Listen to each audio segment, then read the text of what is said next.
whose sole purpose is to inspire and equip the next generation of aviators. We achieve this by offering educational aviation seminars and tours to high school students. Our media channel, we provide our audience with relevant information on aviation filled through panel discussions, interviews with aviation professionals. We offer high school students the Junior Aviator course to broaden their understanding of aviation as well as increase their chances of getting into top aviation schools.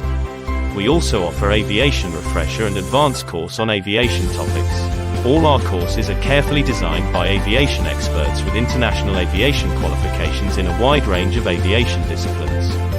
The courses are designed to equip aviators with modern and relevant skills applicable in today's aviation world. Inspire, equip, empower, Flight Wings Aviation.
How are you doing? Good evening, everyone. Hello, hello. Hi, Hi. Google. Hi, how are you? How you doing? I'm doing great, and you? I'm awesome, awesome. Well, hope you had a good day. Hope you had a good day. I had an okay day as well. I mean, there's no other option Okay, than does to it have a sound good day. great? Yeah, Okay, does I, it I sound get. great? Yeah. Okay is great. Trust me. Okay is great. Okay, fair enough. Any, Anyways, hello everyone. Greetings. Good evening, good morning, good afternoon, good wherever you're watching us from. I believe if something is online, people are in different time zones. I mean, there's no that limit. So, I want to take this opportunity to welcome each and every single one of you.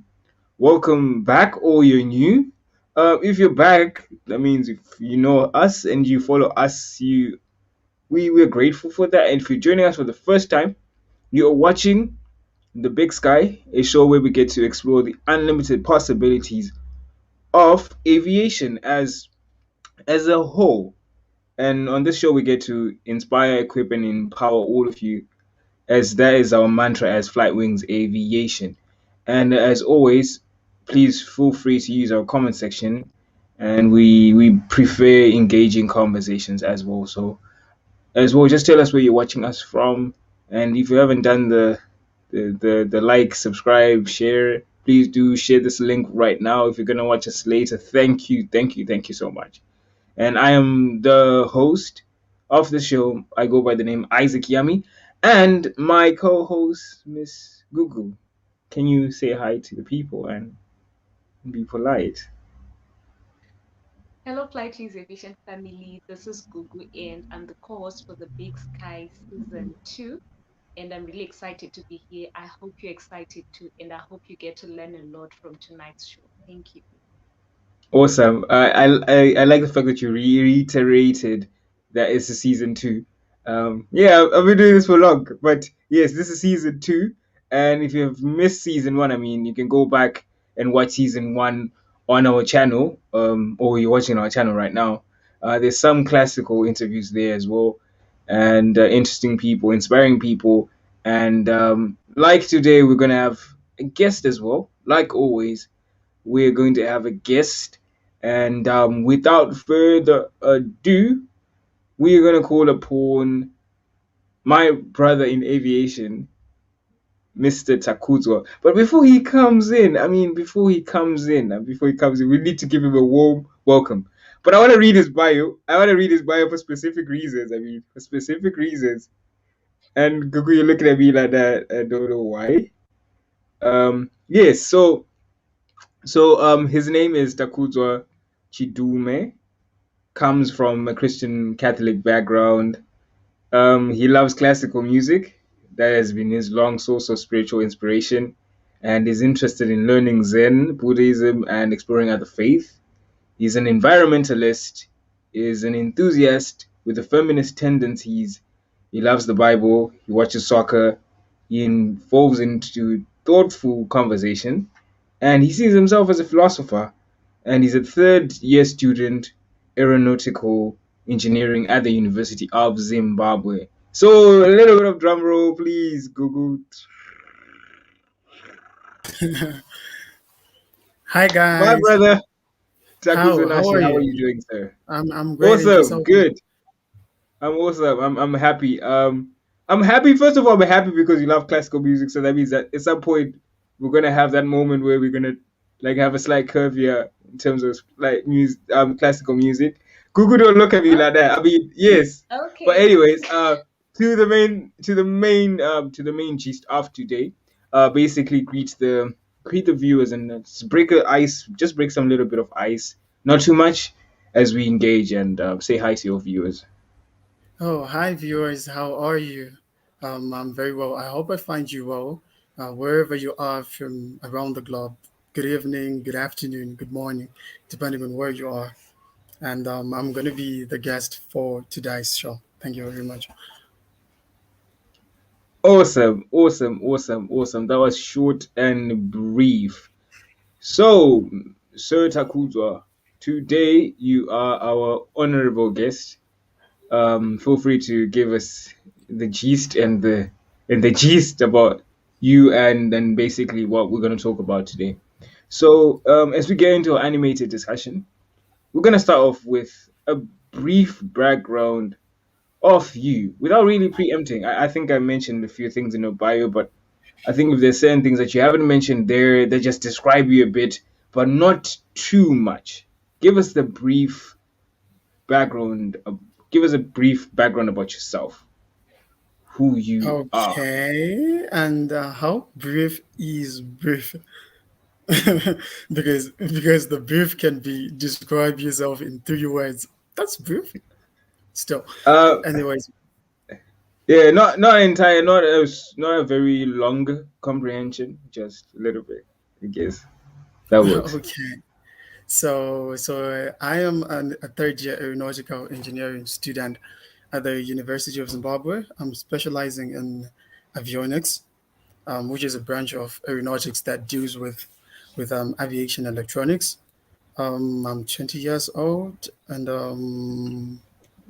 what else can I say? I'm a Manchester United supporter. Yeah, sums up me. I mean, what can I say? Maybe if I'm asked to describe myself in 3 words, I would put quintessential, passionate, and loving. Yeah, that's it. That's me. Oh, awesome. Google's face turned weird when you say German United supporter, but we're not gonna dwell on that. I mean, everybody can support whatever they want to support, right? I mean, it's okay to. It's okay if you care about your mental health and all of these things. But anyways, go ahead. All right, Takuza, thank you so much for accepting our invitation to be on this show. So now that you've shared a bit about yourself, you mentioned that you're a university student and you're studying aeronautical engineering, specifically avionics. So can you please shed more light on your educational background, also mentioning why you chose the aeronautical engineering route and specifically why you chose to major on avionics? Well, um, a bit about my educational background. So let's start with primary school. So yeah, so I attended all the family primary school. That was from grade 1 to grade 4. Then there was number going to Eresekwa from grade 5 to grade 7. Then from there I went to St. Francis of Assisi for forms 1 to 6. Excelling in my both my O and A level academics. So choosing aviation really, it's something that occurred to me as more of a passion. Yeah, it was more of a passion because I it's something that aviation is something that I've been passionate about. I mean, I remember back then when I was a kid, the rumbling of the large metal bed always got to fascinate me, and I wish someday to at least have something to do with it. At least, hadn't I chosen engineering, I could have gone for piloting. But either way, aviation was was always going to be my thing. All right, great. So for your high school, which subjects did you do? Which combination did you choose for your A level? I did mathematics, physics, chemistry, and computer science. Ah, all right, great. And so you mentioned that it was all from your passion. Now I need to know because with aeronautical engineering, there are so many trades. There's airframe, there's engines, there's avionics. Why did you choose the avionics route? Well, What made you choose I that specific? so electronics. I think electronics is a very interesting area of study. So combining electronics with a passion for aviation really seemed more like an option to me because I had to look at the options that had been availed to me. I had to make a choice, and I had to be very, very careful when it came to choosing the appropriate career path to take. So, looking at all the options that were available for me, I opted for avionics because I felt like it combined something that I was very passionate about and something which I had a keen interest on. So it became more of an automatic decision, really. Ah, all right, great. Awesome.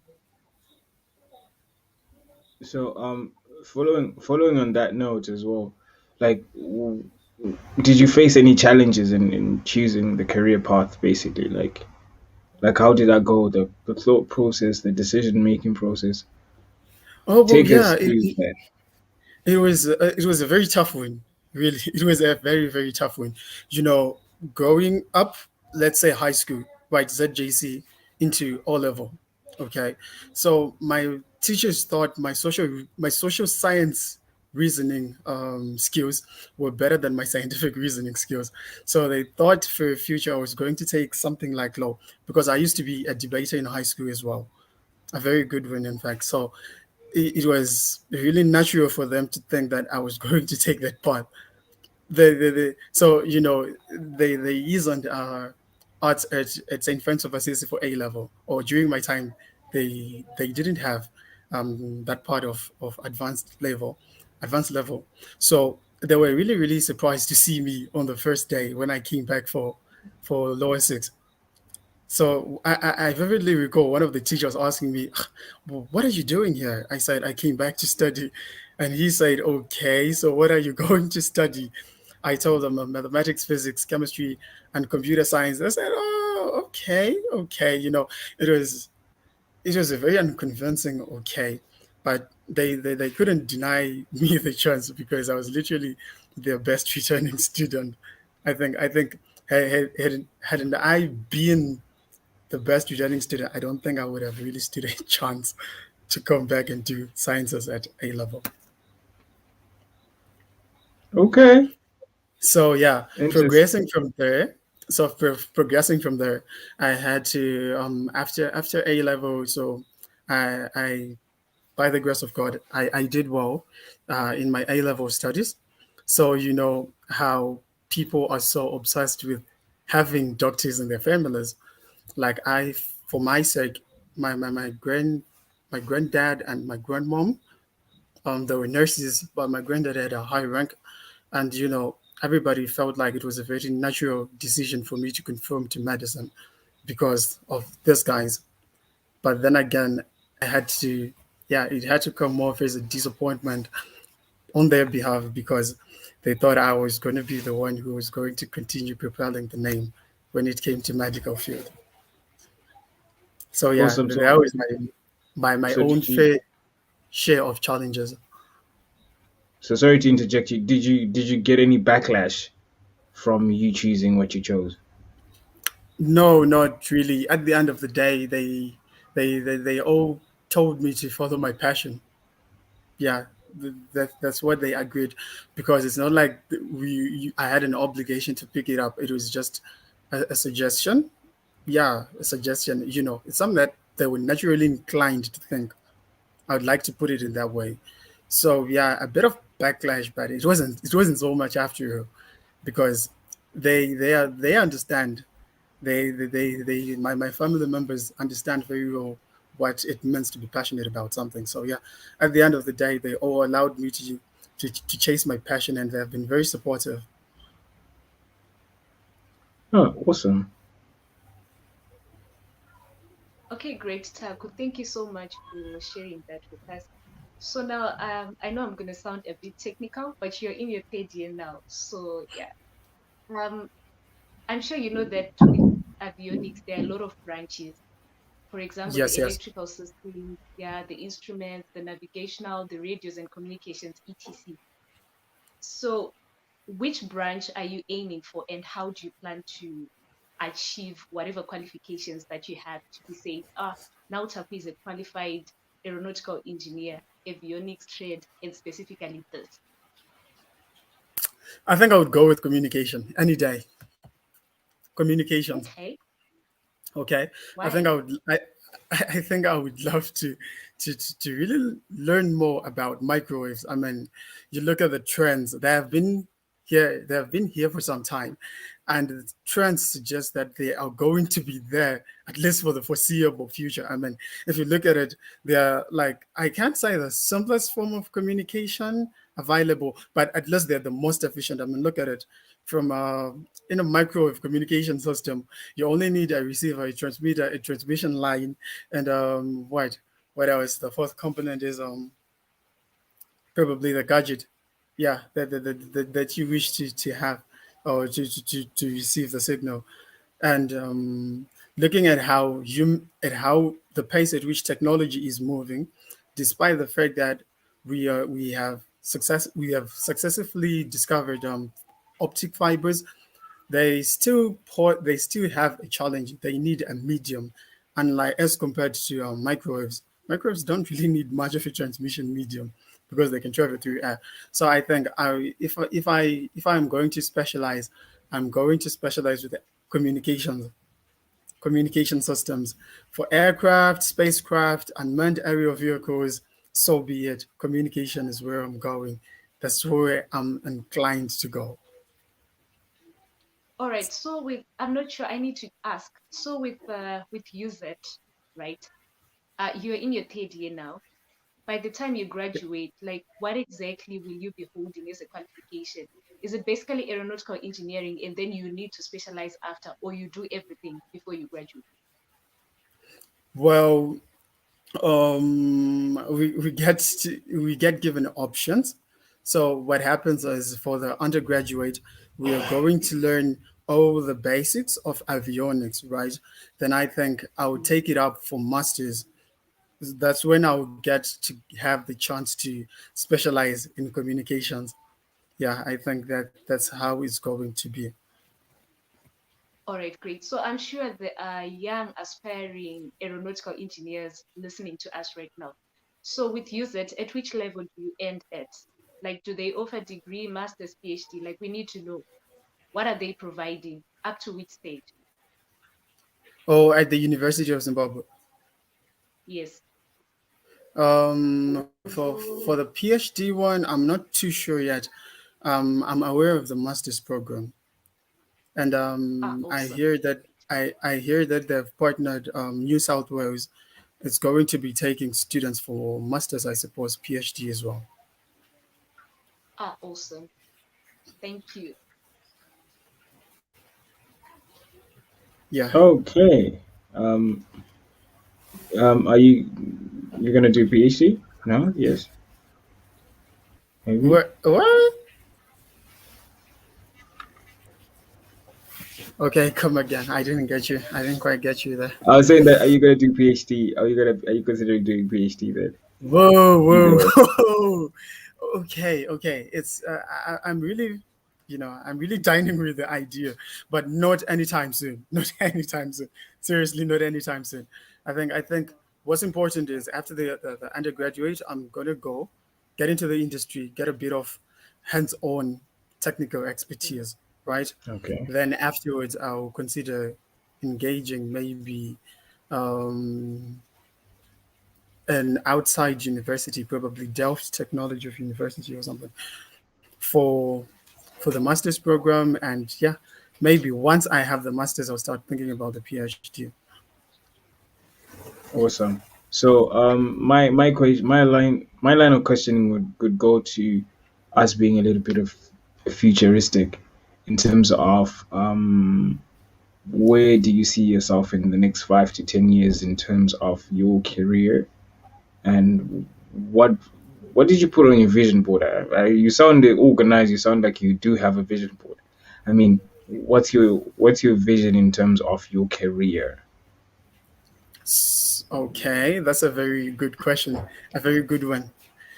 So I think in the next 5 to 10 years, this is my vision board. Okay, so for the first 3 years per se, I intend to get myself into a position where I can get as much technical expertise as I can.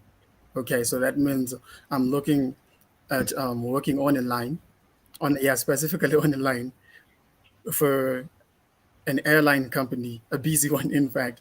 I really wouldn't mind being under pressure as long as I'm getting the technical expertise that I need. Then when you get to the fifth year, I think by then I would have started my master's. Then from the fifth year to the 10th year, by the time I reach the 10th year, I would be done.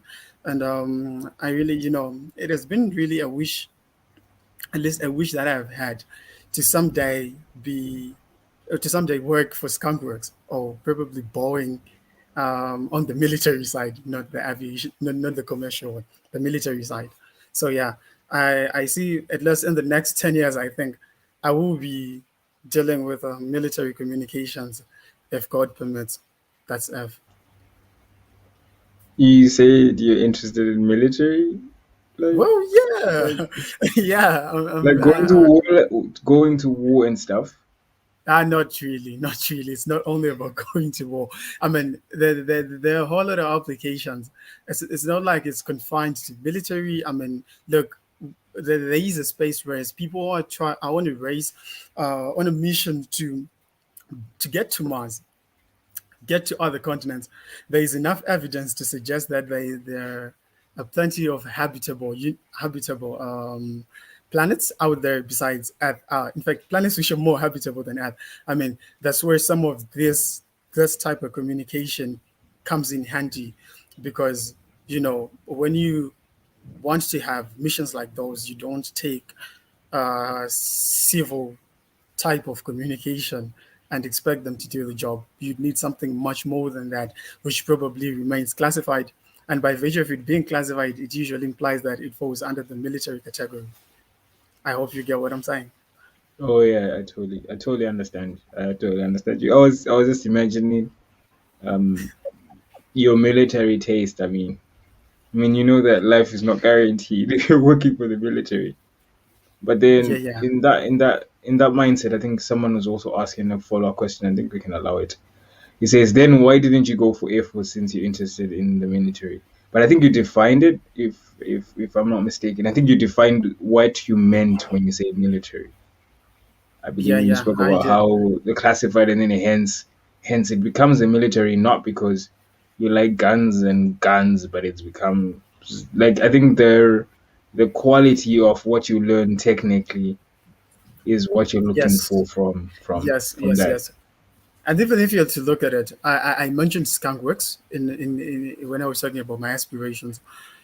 You What see, is skunk it's works? all Like, what is skunkworks. skunk to Oh, someone who right, doesn't okay. know it, like in layman terms? Because the show is like In basically layman's for young terms, people as okay, well. What is skunk so works? skunkworks is it's a division that belongs to Lockheed Martin. It's one that is responsible for all the futuristic designs, not all of them, the majority of the futuristic designs that get availed to people. Talk of laser guns. I mean, let me take you down a bit. Let me take you down the memory lane a bit. I mean, you know the SR-71 Blackbird, right? Yeah. Yeah. I mean, that plane was made it was designed in 1969. Okay, broke each and every imaginable record in 1971. That was so futuristic. It's a project of the Skunk Works. So in a general sense, it's that division. That the division that belongs to Lockheed Martin, which is just responsible for producing designs which are 50 to 100 years ahead. But then again, you can't be a civilian and be a Skunk Works member, if you get what I'm saying. Everything becomes classified. And there's another Yeah. question: do drones come under aviation? I think. Yeah. Yes. They come Yeah. under aviation. Yes, that those are unmanned aerial vehicles. Those are some of the I, areas. I recently bought a drone and I'm loving it. I say, I'm like, no, I mean, it's like, okay, Okay, this is an interesting you thing. go, boy. Yeah, Congratulations. yeah, we try. So yeah, you mentioned that obviously you want to end up being in the skunk works and all of these things. I mean, um, the show is basically all about inspiring, equipping, and empowering young people. Like, how do you inspire how do you inspire imagination within young people in terms of what aviation has to offer? Because sometimes you might not see the future, so you might not think it's relevant for you to try and be an aviator. Like, how can you inspire people to have their imagination open? Because some of the jobs that what we have now, they were never there before, and you could have chosen that career in that particular time, but you couldn't because maybe your imagination wasn't allowing you. So any pointers on how to inspire young individuals on opening their imagination as young individuals in terms of aviation as a whole? Okay, that's a very good question. I think I would really tell them to. I mean, the basic advice I would give to them is dare to dream, Watch Star Wars. dare to dream, dare to dream. You know, if you can dream about it, if you can dream about it, it's achievable, it's tangible. The fact that you could conceive it really means it's something that can be done. You just have to look. You just have to look to see if there are certain means to achieve whatever it is that you have dreamt about. I mean, people have to simply dare to dream. Question, question. Question everything. No, learn as much as you can. Try to think outside the box. Push yourself to the limit. I mean, yeah, when it comes to thinking, push yourself to the limit. You have to, because only until then can you know or can you realize that, okay, this is achievable. I mean, I always look up to Elon Musk. Elon Musk, he dared to dream. I mean, look at the time he thought about building a spacecraft that was reusable. You remember he had to sit in front of an inquiry that comprised of Neil Armstrong and all those guys who were questioning his sanity. They were telling him it couldn't be done, but he did it. I mean, look at it. Look at him now. SpaceX is a thing. So yeah, we all have to dare to dream. It's achievable, as long as the mind can conceive it. Then it definitely can achieve it. Awesome, awesome, awesome. Okay, so Taku, there's something that you mentioned and something that I've always said, but I stopped saying it now that I'm working. You said you don't mind working for a commercial airline, no matter how busy it is, you know, like you're able to work under pressure. But I always laugh at myself now. I used to say that, but aviation and heading towards the festive season, how busy it is. But you're gonna tell me when the time comes. Like, am I able to work under pressure? Dude. Yeah, yeah, I know, I know, right? I know, I will. I think I can work under pressure. I think I can manage. That's great. Okay, so moving on. I'm sure as an avionics student, you've also been researching about air crash incidents and accidents. So recently, we've had, I think, two fatal accidents which have been linked to a malfunctioning sensor on the Oh yeah, Boeing yeah, 7, yeah, the Max, the 737 Max. yeah, yeah, Yes. yeah. So as an avionics student, what do you think we can improve so as to mitigate the risks associated with air crash incidents and accidents?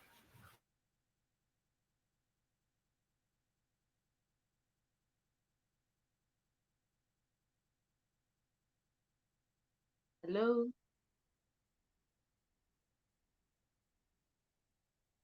have we lost him?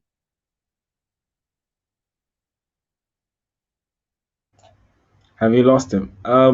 Okay.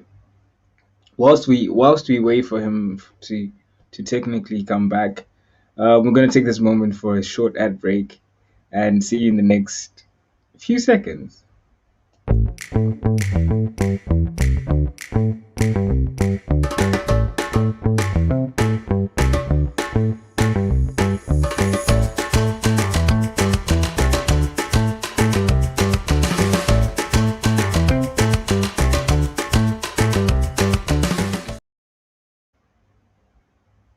Okay. Yes. So, for us, for people who are joining us for the first time, basically, we're also the short break that we had. We are also selling EG models. Do you want to talk about that, Google, for a second? What are those, Okay, so and why are they important okay, as so well? promise me that you're gonna bring me one before I. Uh, I have to know how much they cost, of course. I mean, all right, I will. I don't believe in Thank you. promising, but let's say I'll keep my word. I'll try. Good one. What Okay, are so they? the airplane models are from EJ. So EJ is a company that is selling airplane models, and some are made of HEPA, which is thick plastic, and some of die cast, which is sort of a metal. So those models, you just order. You mention the model that you want, the make sort of like Airbus or Boeing, and then you also mention the livery that you want on it. Let's say for an airline, you say you want an Ethiopian Airways on the Boeing 767, 737, whichever, or you want a British Airways on an Airbus A350. So those are the models, and the scale mainly it's 1:200. So it's sort of a model scaling to the actual airplane. Ah, awesome. And then Yeah, when people want them, where can they contact us? they Rather, can contact us through me. Also, I'm sure there were numbers on the yeah, advert. they were numbers, they were numbers. And Bevan, a former guest, is asking how much they are. Can you stipulate on the Okay, price so and how with the size as well? or the size, like it depends with the actual airplane model, but then the scale that we use is 1:200. That's the scale Yeah. that the manufacturer of the model uses. And then the price for HEPA models, they go for 40 USD. And the die cast models, it depends with the scale, but they range from $60 to $120. But the price for the HEPA models is fixed. But for the die cast ones, it depends with the scale. But for the die cast, you don't find them all on the 1:200. Sometimes you find them in 1:400. So yeah, Yeah, awesome. You said the benefits of having one is what again? the way you're laughing. So usually, No, like, okay. No, because what? I wanna hypen people. I wanna hypen people, and I wanna open their perspective. So I'm like, okay. So I most of know, I know. EJ's clients are okay. Go So ahead. most of EJ's clients are travel agents, and you know, with travel agents, they want to market their business, so they buy these models and then they display them. You know, and some also are like aviation training institutions for display and also for demonstration. And some are just like aviation enthusiasts or fans that just want, like, you know, someone is uh, all crazy about the Emirates and the Airbus A380. So that person would definitely order in Emirates airline model on the Airbus 8, like the Airbus 380 Mac. So yeah. Awesome. You heard it first from Miss Google and from Flywings Aviation, and that was our ad break. We're gonna bring back the guest Taku. Okay, Yes, hi Taku. guys. Yes, Yes, it's great. Don't apologize. We had an ad break, Welcome so back. it was sequential. It made sense. So yes, you vanished a little bit so that we could be able to do our commercial break. So it's all right. Don't don't dare you say sorry. Don't no, I don't. won't. Definitely, I won't. Definitely, I won't. Awesome, So yeah, coming back to awesome. Google's question now. She asked a Mhm. very interesting question rather. So I'm going to answer it in parts because looking at it, Okay.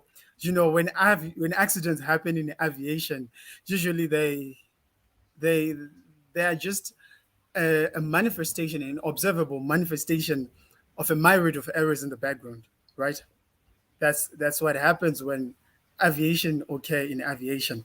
So looking at the MCAS now for the Boeing 737 Max, what we do understand is the MCAS was affected by the angle of attack sensors, specifically on the left side. The left side sensors of the MCAS system were the ones which malfunctioned in both cases. But then again, looking at it, we have to come back to the design of the plane itself.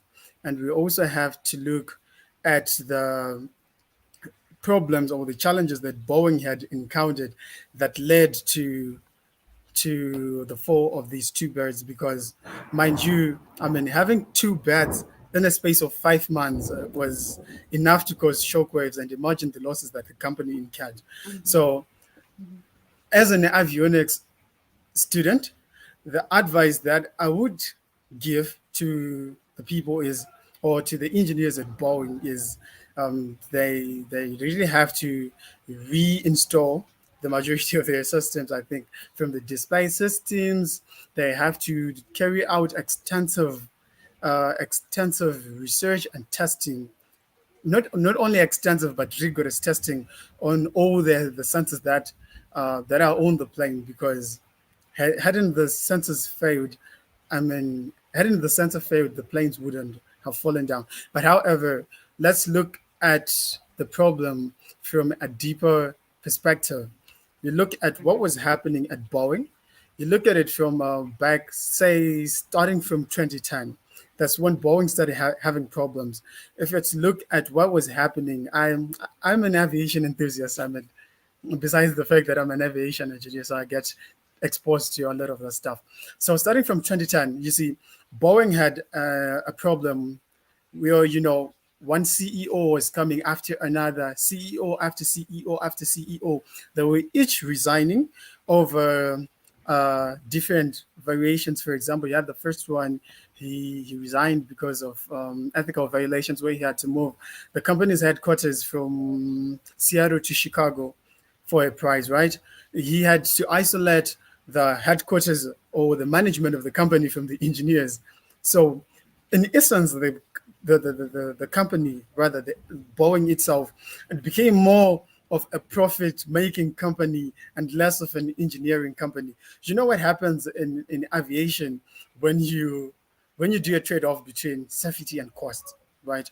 So this was a very classical example, because you look at it and rock bot, you have cost on one end of on one end, and you have safety on the other end.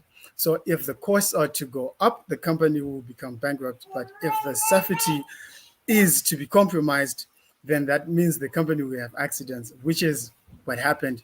Then looking at it, also going to be looking at the factors that led to the production of the 737 MAX. I mean, you look at it, Boeing was losing out on contracts because Airbus really had upped his game on the industry. So Boeing was well under pressure to produce a short-term competition for the Airbus market, and they had to design the 737 Max. They could have redesigned a new plane, but then again, you look at the FAA. The FAA was under severe pressure because gave not under severe pressure, but the FAA itself gave Boeing pressure because there were a certain number of guidelines that Boeing was supposed to follow. They couldn't completely alter the design and a whole lot of specifications that they had to adhere to. All this as well as played a part. Then you look at the specification of the 737 MAX itself. Mm-hmm. The certification. Its certification is something that was very problematic because it had scandals which involved corruption. You'd find that some of the certifying engineers at the FAA were from Boeing. Literally, they were employed by Boeing. So you had a Boeing plane going to be certified by Boeing engineers who are on a Boeing payroll. And how would you expect these guys to not certify this plane? I mean, it's a food for thought. So you see, all of these are errors that culminated in those accidents because you look at it from the design perspective, the MCAS was heavily loaded, it was slightly overweight, right? If you look at this Boeing 737, that let's look at the versions before the Max. That's the Max 8 and 9. You look at the versions before. They have low profile engines. Yeah, yeah, low profile engines. So in the 737 Max's case now, the the plane was slightly heavier than the other models, so they had to put the engines a bit lower that as compared to the other models. And once they did that, they had to introduce the MCAS system, the one that is out that culminated in the planes falling. Now you look at where I'm coming from. All these problems were not attended to. They really culminate. You see, it was just a ticking time bomb. Now you have the MCAS, and the MCAS itself really the introduction of the MCAS really threatened the certification of the plane itself because so the engineers at Boeing decided to omit or to mention the MCAS in any of their documentation, their plane documentation, and as well as from the engineers from the pilots training manuals. You see, all of these mistakes culminated in, into or they were manifested in these two fatal accidents.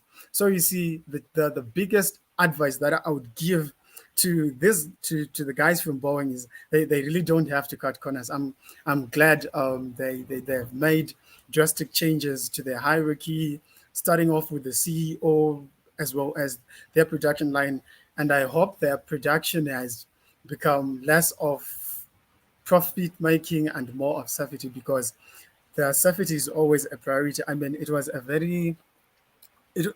a very nice scenario when a board that contained the image of all the 346 passengers that lost their lives in the two accidents were raised behind the Boeing CEO as he gave his congress address. You see, it wasn't a very nice image. So the advice that I would give to these guys is they really have to follow proper procedures, and they don't have to try and cut corners.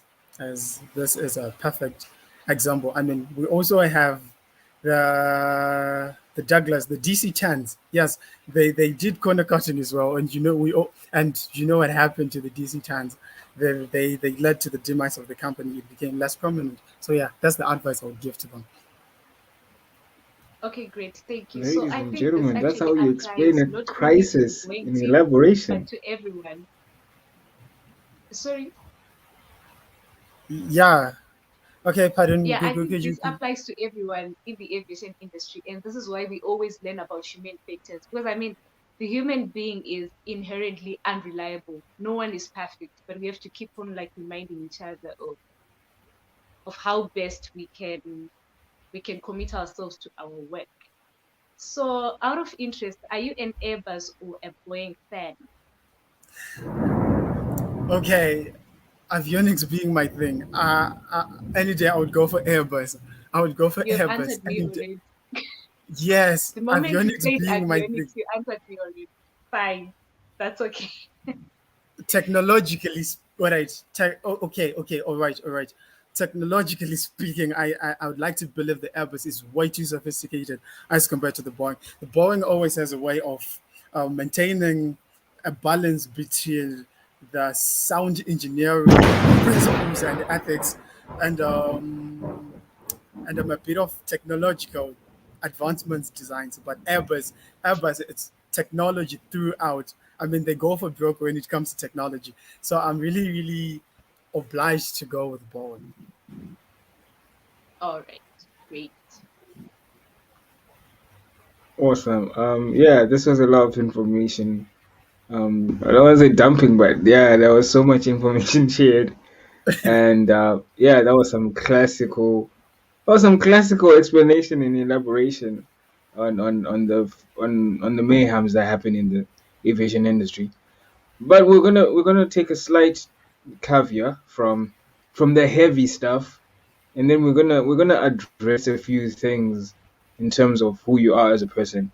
Uh, there is you being an environmentalist and you loving classical music, like, and a feminist enthusiast as well.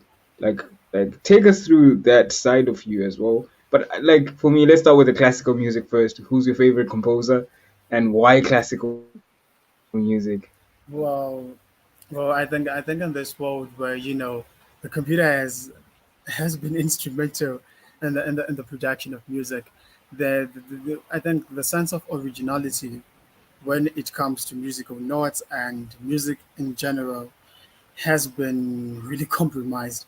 So in order to at least get an appreciation of what the classical notes looked like or seemed like, or in order for me to at least get to enjoy what was going through the mind of the traditional artists or the classical music artists as they were going about composing their music is what I really really desire to get the feeling. It's the type of music that is very very unique.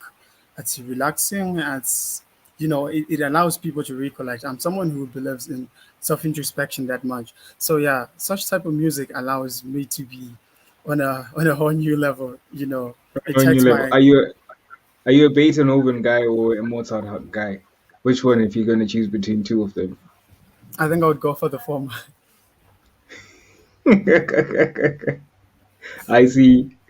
Okay, let's talk about your environmental journey and how this twists and it integrates and intertwines with aviation as well. I mean, well, how do Well, you balance being that? Because I mean, no lie or no caps in terms of how aviation could be the most lucrative industry, but at the same time, it is the most industry that contributes to the dilapidation of the earth or Mother Earth at large.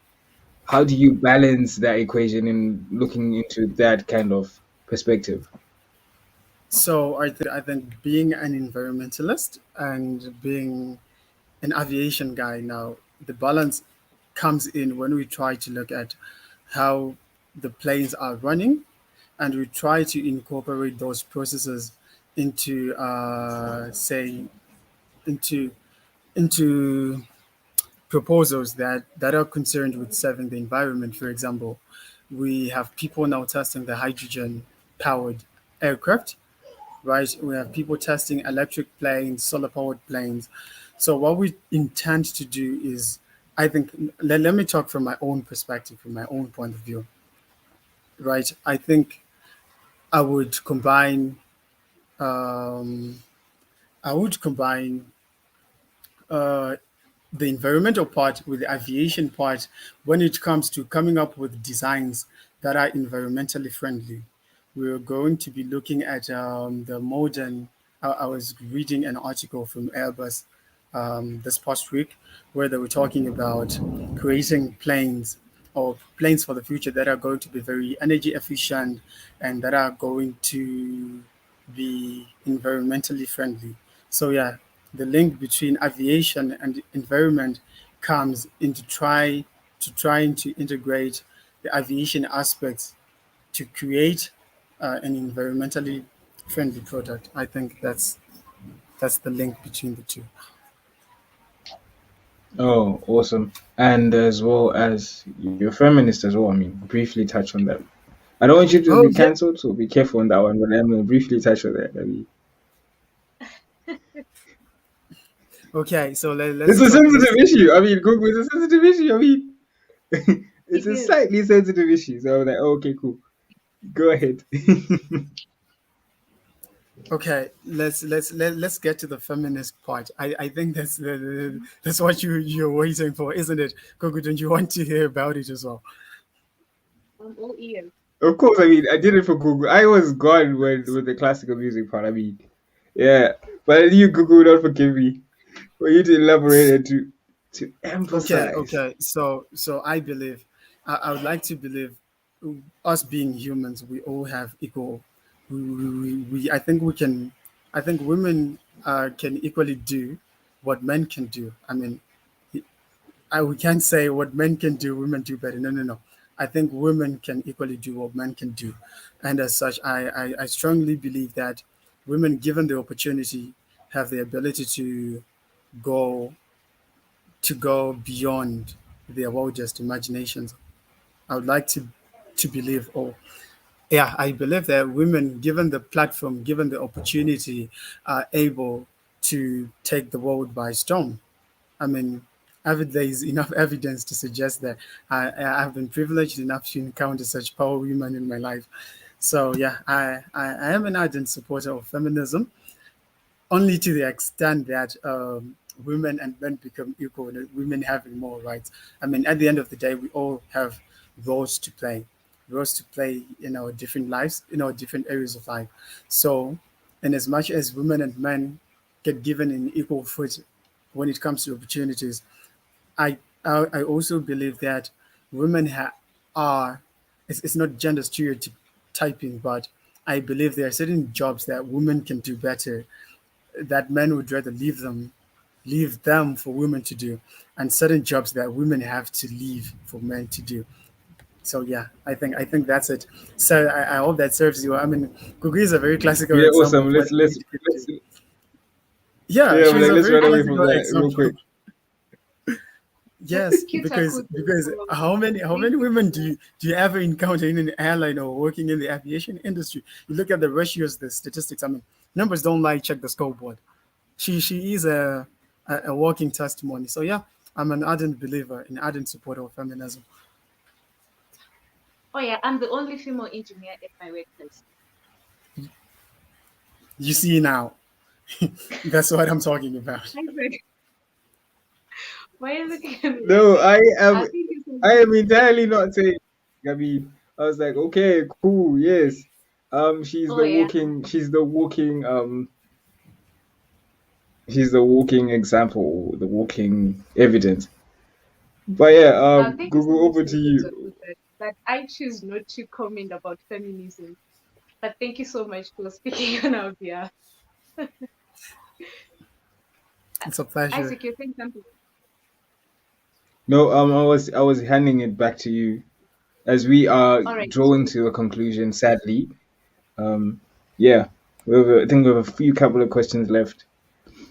Yeah. So, from Takuzo's bio, and you also mentioned, Takuzo, you said that you are an environmentalist, Yeah, right? for sure. Okay. So recently, the COP26 climate change summit was held in Glasgow. You're aware of Yeah. that, right? Yeah. So, can you please rate us as mankind? Are we really doing enough to save our planet from the climate crisis or not? And what should we change? What do you think we should improve? What should we do? What should we not do?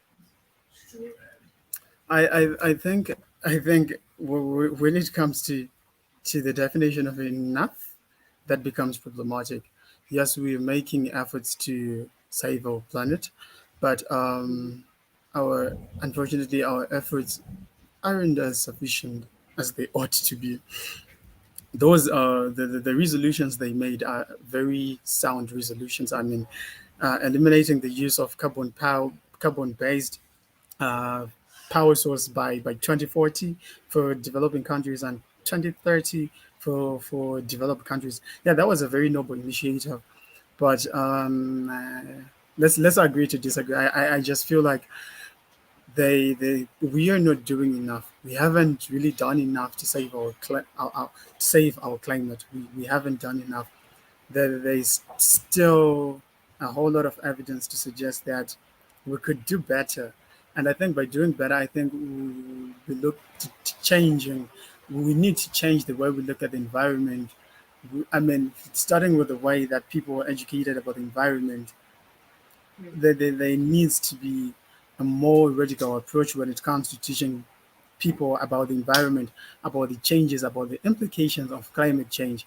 I think making people aware of the implications of climate change would really take us a step up in the bid to save our climate. Firstly, that's what I believe needs to be done. And secondly, I think people, I think we as human beings, we need to take a holistic approach. We not only need to look at to look at it from from a single industry's point of view. Like, you know how people have been talking about energy production and all to do with power production, but there's more to it.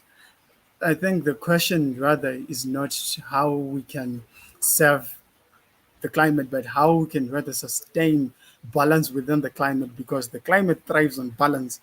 There has to be a balance between what we give into the environment and what the environment gives to us.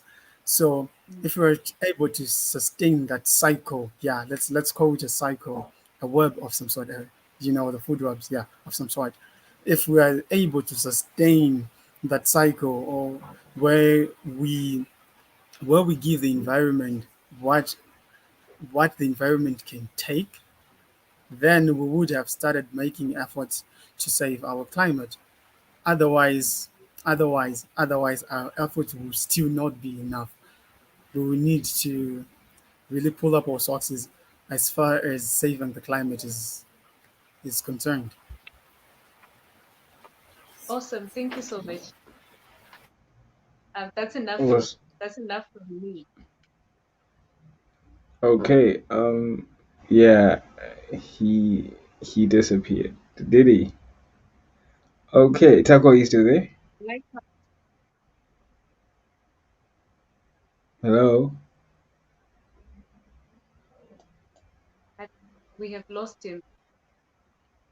Okay. Yes, as we By the wait way, for this him to is come back in Zimbabwe. for. This is Zimbabwe and it's rainy season. And you know the relationship between the rains and electricity, so and the network. So,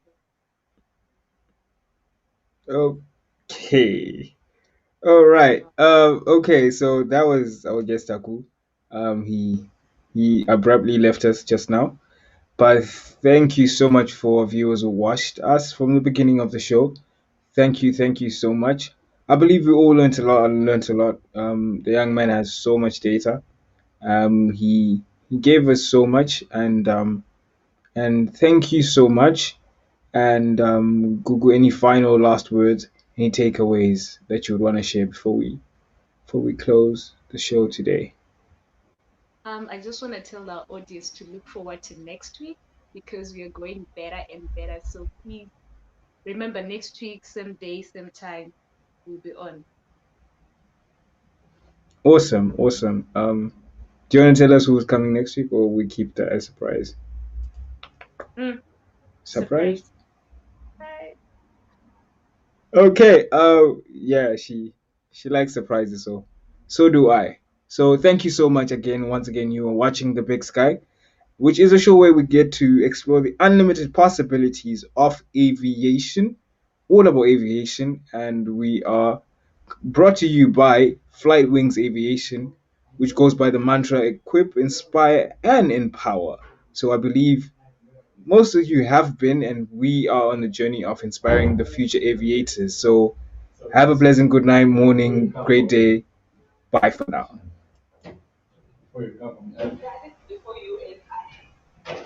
I don't care.